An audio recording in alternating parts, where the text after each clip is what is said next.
पाली स्थित एकलव्य आदर्श आवासीय विद्यालय के छात्रावास से 2 छात्राएं लापता हो गईं। ये छात्राएं कक्षा 11वीं और 12वीं की थी और क्रमशः ग्राम बरबसपुर और ग्राम मडवाटोला की रहने वाली हैं। पाली विकासखंड में महीने भर में ये दूसरी घटना है जब छात्राएं लापता हुई हैं। इससे पाली की नेताजी सुभाष चंद्र बोस छात्रावास से 3 छात्राएं पहले गायब हुई थी, जिन्हें पाली पुलिस ने कुछ घंटों में महर से बरामद कर लिया था। इन घटनाओं ने विद्यालय प्रशासन की सुरक्षा व्यवस्था और निगरानी पर गंभीर प्रश्न चिन्ह खड़े कर दिए हैं। अभिभावक और स्थानीय लोग आशंका जता रहे हैं कि यदि छात्रावास में बार बार छात्राएं लापता हो रही हैं तो इसकी पूरी जिम्मेदारी अधीक्षक और प्राचार्य पर होगी। सरकार की संवेदनशीलता और सुरक्षा नीति पर भी सवाल उठ रहे हैं। खासकर आदिवासी छात्र छात्राओं और लड़कियों के लिए ऐसी घटनाओं से यह सुनिश्चित करना आवश्यक हो जाता है कि विद्यालय प्रशासन सुरक्षा के पुख्ता इंतजाम करे और छात्रों की सुरक्षा के लिए ठोस कदम उठाए। जैसे कि हमें फोन आया था सवेरे, मैं गया एकलव्य विद्यालय तो प्रचार महोदय ने बताया कि 5:50 में 2 छात्राएं जो है और पर्दा लांघ के और चली गई। एक बरबसपुर की है, एक मड़वाटोला की है। सर, अभी तक देखा जा रहा है दूसरी घटना है, इस प्रकार की पुनरावृत्ति इस क्षेत्र में हो रही है, किसकी लापरवाही है? अब ये तो नहीं कहा जा सकता किसकी लापरवाही है, वो तो सभी सुरक्षाएं रहती हैं, किंतु इसकी भी जांच किया जाएगा। क्या कुछ जानकारी सामने आई सर? अभी तक कहाँ है? अभी तक तो कोई जानकारी नहीं आई है, पता लगाया जा रहा है। हम लोग थाना में हैं, FIR दर्ज करवा रहे हैं, प्रिंसिपल साहब भी यही हैं। किसकी सर्वप्रथम लापरवाही आ रही है और उनके ऊपर क्या विरुद्ध कार्रवाई की जाएगी? लापरवाही तो जांच का विषय है। जांच के पश्चात ही वो क्लियर होगा किसकी लापरवाही। कहीं सर ये कहा नहीं जा सकता कि ये कहीं प्रताड़ना से जुड़ा मामला हो कि वो लांघ करवाते हैं, क्योंकि ये तो सब जांच के बाद ही हम बता पाएंगे संबंध। ये सुबह की घटना है। आज सुबह 2 बच्चियाँ दीवार कूद के, जो मॉर्निंग प्रेयर होती है उसके टाइम पे छात्रावास से निकल गई हैं। CCTV कैमरे की रिकॉर्डिंग से इसकी पुष्टि हुई है।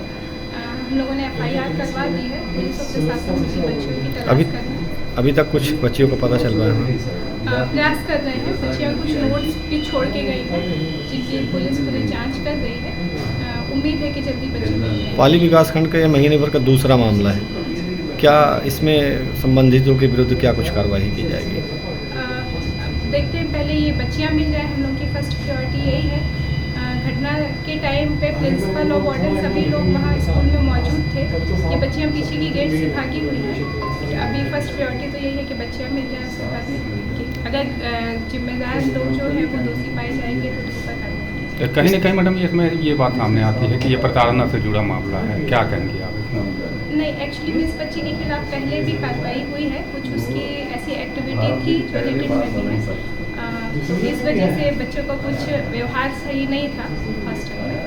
बट अभी तो फर्स्ट प्रायोरिटी है कि बच्चे किसी तरह मिल जाएं। इस तरह की घटनाओं को रोकने के लिए आगामी क्या आपके तरफ से कदम उठाए जाएंगे? कि सभी वार्डन्स को इंस्ट्रक्ट किया गया है कि बच्चों से लगातार संवाद करते रहें, बच्चों को कांटेक्ट में रहें, तो किसी भी प्रकार का कोई गैप ना बने।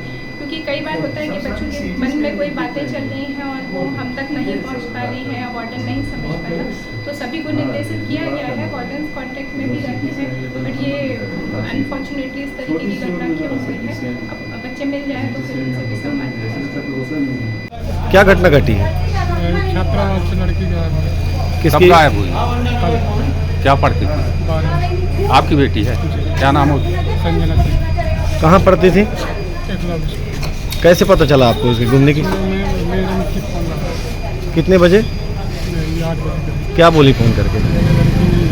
अच्छा, जब आप आए हैं तो उनके द्वारा क्या बताया गया? बताया कि रात में निकल गया। कैसे निकल गई? क्या उसको प्रताड़ित करते थे? जहाँ वो पढ़ती थी क्या वहाँ सुरक्षा व्यवस्था कोई व्यवस्थाएं नहीं है क्या? व्यवस्था तो अब इसके बारे में नहीं है। जब आप लोग बच्चियों को लेके आते हैं तो कोई साइन वगैरह कुछ कराते हैं? होता है बराबर आने जाने का? उसके बावजूद भी लड़की यहाँ से लापता है आपके? तो आपने थाना में शिकायत की है इसकी? नहीं, अभी तक कर दी। घर लगाई थी, फोन तो बुलाए थे, आए थे तो सब प्रिंसिपल और मैडम सब समझाए थे। बोल रही थी क्या कर रही, इसको नाम काट दें। तो मैं बोली पूछ लो मैम जी क्या कर रही हो, पढ़ेगी कि नहीं पढ़ेगी, ये नाम काट दो। तो मैम जी बोली थी इसको, तो बोल रही थी कि पढ़ेगी, छोड़ दिए थे।